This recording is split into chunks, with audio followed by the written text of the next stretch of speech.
බලන් බෙර හඳින් උදම් වී දැත දෙපා සෙලවෙන අන්දම් අන්න බලන් උඩුගුවන් තලේ මාලක්කම කැරගෙන අන්දම්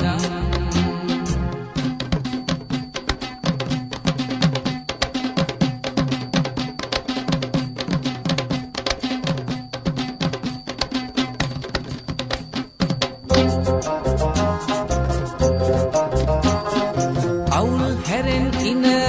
හැඩෙන් වැසුණු කය රැඳෙන්නේ නෑ කෙනෙකුගේ දැසේ දවුල් හඳෙන් තාලමෙන් වැසීදී කනට වෙනින් කිසිවක් නැසේ අන්න බලන් බෙර හඳින් උදම් වී දැත දෙපා සෙලවෙන අන්දම් අන්න බලන් උඩු